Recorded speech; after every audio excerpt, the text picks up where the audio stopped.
இந்த சமூகத்தில் ஏற்பட்டிருக்கிற அரசியல் ஏற்றத்தாழ்வுகளை, சமூக ஏற்றத்தாழ்வுகளை மாற்றுறதுக்கு அவர் என்ன செய்யணும்னோ அதை செஞ்சுக்கிட்டே தான் இருந்தார். அண்ட் ஆம்ஸ்ட்ராங் ஒரு மனிதர் இல்லை, ஒரு மூவ்மெண்ட். தோழர் ஆம்ஸ்ட்ராங் அவர்களை நேரடியாக களத்தில் சந்தித்த அனுபவம் என்பது இந்த அரக்கோணம் சோகனூர் இரட்டை படுகொலையின் பொழுது 2021 தேர்தல் முடிந்த ஒரு சில நாட்களுக்குள் நடந்த அந்த இரட்டை படுகொலையின் பொழுது அந்த மக்கள் அங்கே வீதியில் நின்று போராடி கொண்டிருந்தார்கள். அதற்கு பிறகு தோழர் ஆம்ஸ்ட்ராங் அவர்கள் நேரடியாக அந்த களத்தில் வந்து அந்த மக்கள் அவர்களுக்கான நீதியை பெறுகின்ற வரையில் அந்த போராட்ட களத்தில் உறுதியாக நின்று அந்த மக்களுக்கு கிடைக்க வேண்டிய நீதியை பெற்றுக் கொடுத்தார். நீங்கள் சாய்ந்து நிற்பதற்கு ஒரு மரம் தேவை, வலிமையான மரம் தேவை. அப்பதான் நின்று வேலை செய்ய முடியும். அப்படியான ஒன்று பல இடங்களில் நான் பார்த்ததில்லை. ஆனால் முதலாக இந்த போராட்டத்தில் வெற்றி பெற்றுவிட முடியும் என்கின்ற நம்பிக்கை தோழர் ஆம்ஸ்ட்ராங் அவர்கள் சோகனூர் போராட்டத்திலே களத்திலே நான் பார்த்த பொழுது கண்டது. நாம் ஆயிரக்கணக்கில் லட்சக்கணக்கில் திரள்கிறோம், ஆனால் நீதி கிடைப்பதே இல்லை. ஆனால் அந்த இடத்தில் உறுதியான ஒரு மனிதன் தேவை, உறுதியான மனிதன் தேவை. அந்த பிரச்சனையில் இறுதி தீர்வு வரை நான் நிற்பேன் என்று சொல்லக்கூடிய தலைவன் தேவை. அப்படி இருந்தால் நான் ஒரு பிரச்சனை அல்ல, இரு பிரச்சனை அல்ல, நீ எத்தனை இடத்தில் பிரச்சனை கொடுத்தாலும் உறுதியாக நான் நின்று அந்த இடத்தில் வென்று காட்டுவேன் என்று சொல்லும் பொழுதுதான் இந்த சாதிய சமூகம் அடித்து வீழ்த்தப்படும். அந்த உணர்வோடு இருக்கக்கூடிய அந்த கிராமத்து மக்களிடத்தில் அரசியல் படுத்துகின்ற ஒரு உரையை பதிவு செய்தார். உணர்ச்சி வசப்படுத்தக்கூடிய பதிவை அவர் செய்யவில்லை. நாமெல்லாம் யாரு தெரியுமா, நம்ம அடிச்சா தாங்கிடுவாங்களா அப்படின்னு அவர் பேசல. நீ அவனை அரசியலாக எதிர்கொள், சட்டம் உனக்கு அனைத்து பாதுகாப்பையும் ஆயுதத்தையும் கொடுத்திருக்கிறது, சட்டத்தின் வழியாக அவனை நீ கையாள வேண்டும் என்று அவர் அறிவுறுத்தினார். அன்பான தோழர்களே, இப்படிப்பட்ட ஒரு தலைவரை இழந்தது என்பது ஈடு செய்ய முடியாத இழப்பு. ஆம்ஸ்ட்ராங் என்பது ஒரு மனிதனுடைய பெயர் அல்ல, ஒடுக்குமுறைக்கு எதிரான ஒரு வடிவமா, ஒரு உருவமாக தான் நான் பார்க்குறேன். எல்லாருக்கும் எல்லாம் சமமாக கிடைக்கணும், மேலே கீழன்னு இருக்கக்கூடாதுன்றதுக்காக வேலை பார்த்த ஒரு மிக ஆளுமையான கரிஸ்மாட்டிக்கான ஒரு லீடர். தங்கிட்ட வந்த எல்லாரையுமே படின்னு சொன்னார், படிக்க வச்சார், இன்ஸ்பயர் பண்ணார். தொடர்ந்து எல்லாருக்கும் அண்ட் வெறும் எஜுகேஷன் இல்லை, பொலிட்டிக்கல் எஜுகேஷன், பொலிட்டிக்கலாக வந்து என்ன கிளாரிட்டி வேணும், அவர் நம்பின அந்த தத்துவத்தை முழு மூச்சா இளைஞர்கள்கிட்ட கொண்டு போய் சேர்த்தாரு. அண்ட் பெண்களுக்கும் அதில் சம பங்கு இருக்கு, மாற்றத்துக்கு முன்னேற்றத்துக்கு பெண்களுக்கும் கல்வியும் பொலிட்டிக்கல் எஜுகேஷனும் வேணும்னு தொடர்ந்து அதுக்காக செயல்பட்டவர். அவருடைய ஒவ்வொரு செயலும், ஒவ்வொரு வேலையும் எல்லாரையும் எப்போதும் ஈக்குவலா பார்க்கறது. அண்ட் அவரோட நெருக்கமா பழகின எல்லாரும் என்கிட்ட சொல்லியிருக்காங்க, அவர் எவ்வளவு கனிவாகவும் அன்பாகவும் எப்போ போனாலும் ஆக்சசபிளா இருக்கக்கூடிய ஒரு லீடர். யார் வேணா அவரை எப்போ போனாலும் சந்திக்கலாம், எந்த நேரத்திலும் என்ன வேணா அவர்கிட்ட கேட்கலாம். அண்டு நேற்று ஒருத்தர் சொன்னார், நான் திடீர்னு ஃபோன் பண்ணி என்ன நீங்கள் பைக்கில் போயிட்டுருக்கீங்க, வாங்க ஒரு கார் நான் எடுத்துக்கங்க, கார் எடுத்துக்கங்கன்னு சொன்னார் அப்படின்னு சொன்னாங்க. ஸோ அந்த மாதிரி தங்கிட்ட இருக்கிறத எல்லாருக்கும் கொடுக்கணும், எல்லாரையும் சமமாக வச்சுக்கணும், சமத்துவத்தை உருவாக்கணும். இந்த சமூகத்தில் ஏற்பட்டிருக்கிற அரசியல் ஏற்றத்தாழ்வுகளை, சமூக ஏற்றத்தாழ்வுகளை மாற்றுறதுக்கு அவர் என்ன செய்யணும்னோ அதை செஞ்சுக்கிட்டே தான் இருந்தார். அண்ட் ஆம்ஸ்ட்ராங் ஒரு மனிதர் இல்லை, ஒரு மூவ்மெண்ட் அப்படின்னு சொல்லி நான் முடிக்கிறேன். நன்றி. அவரது பங்களிப்பு குறித்து எளிய மொழியில் தீர்க்கமான பதிவுகளாக இந்த புத்தகம் வெளியில் வந்திருக்கிறது.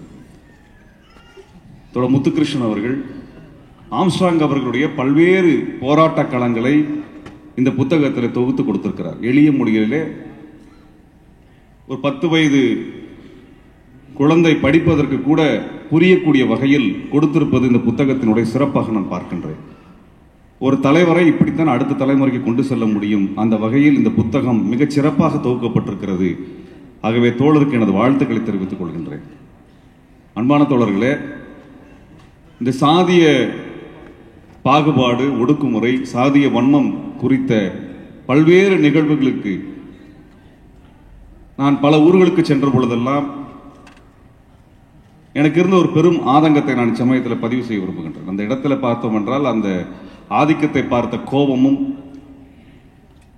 அந்த மக்களிடத்தில் இருக்கக்கூடிய ஆற்றாமையும், இந்த அரசு நிறுவனமும் அரசு அதிகாரிகளும் அந்த மக்களுக்கு எதிராக நடத்துகின்ற அத்தனை ஒடுக்குமுறைகளையும் நேராக பல ஊர்களில் பல இடங்களில் நான் பார்த்திருக்கின்றேன்.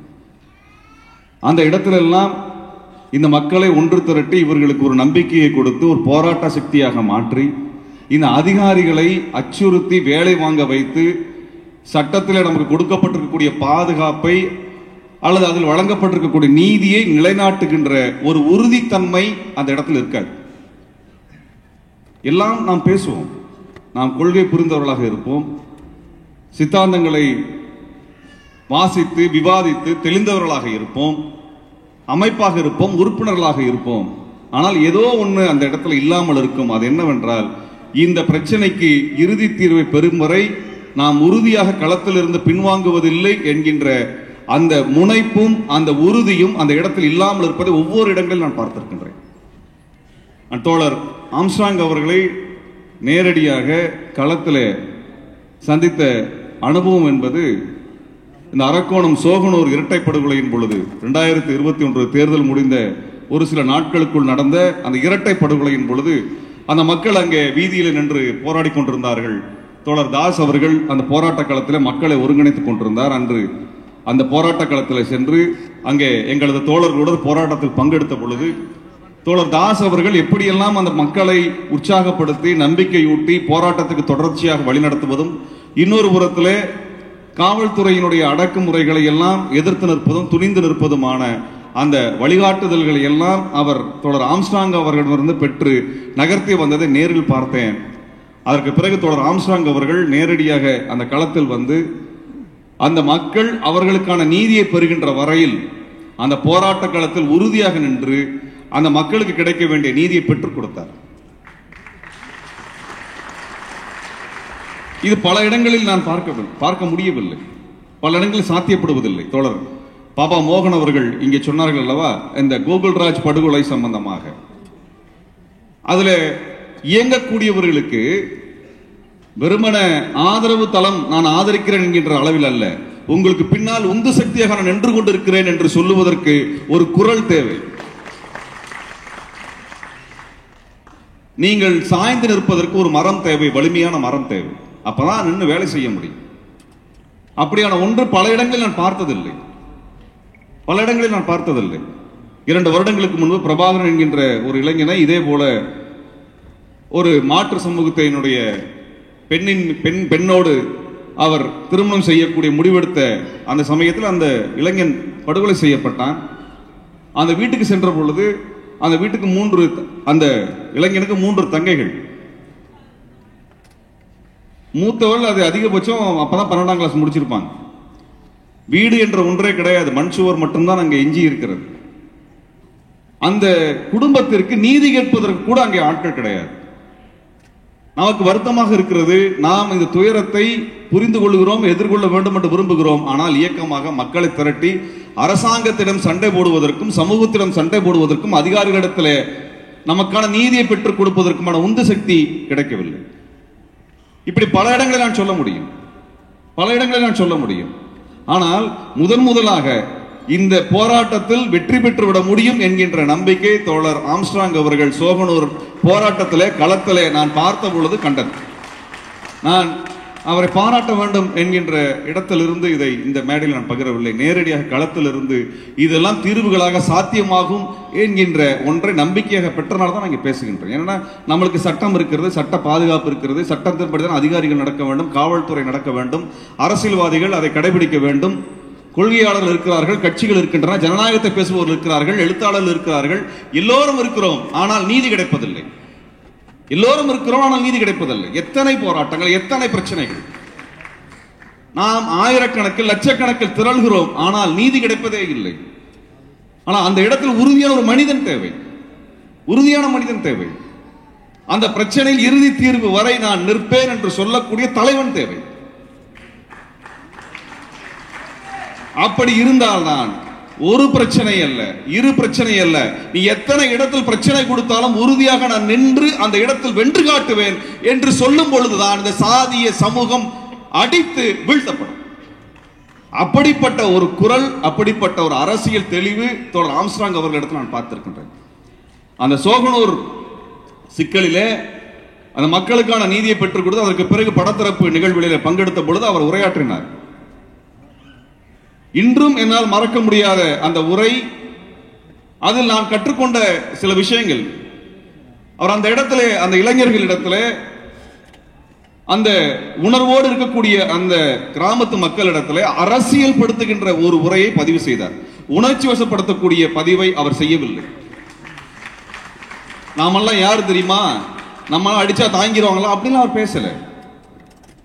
நீ அவனை அரசியலாக எதிர்கொள், சட்டம் உனக்கு அனைத்து பாதுகாப்பையும் ஆயுதத்தையும் கொடுத்திருக்கிறது, சட்டத்தின் வழியாக அவனை நீ கையாள வேண்டும் என்று அவர் அறிவுறுத்தினார். அந்த மக்களை நெறிப்படுத்துவது ரொம்ப ரொம்ப முக்கியம்.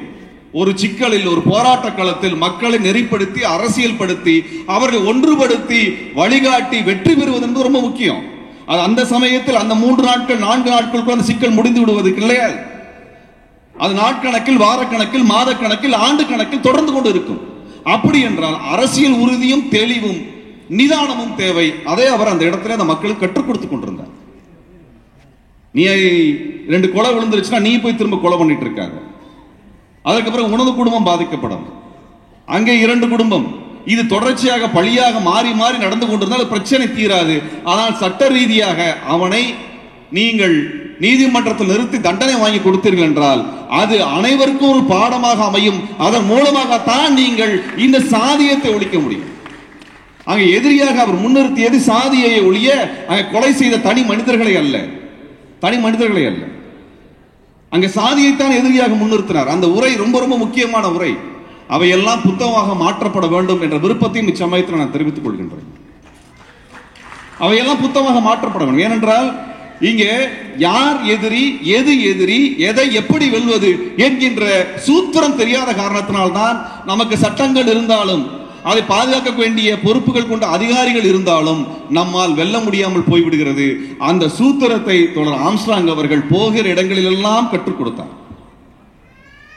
அதற்கு பிறகு நான் அவரை சந்தித்தது தோழர் ரஞ்சித் அவர்கள் ஒருங்கிணைத்த கிட்டத்தட்ட 2 வருடம் ஆகிறது, 2-3 வருடம் ஆகிறது. இதே நவம்பர் 26ஆம் தேதி அண்ணல் அம்பேத்கர் அவர்கள் சட்டத்தை கையில் அளித்த நாளை முன்னிலைப்படுத்தி நடத்திய ஒரு கருத்தரங்கத்தில் அவர் சந்தித்தேன். அதில் அவர் ஆற்றிய உரை என்பது வரலாற்று சிறப்புமிக்க உரை.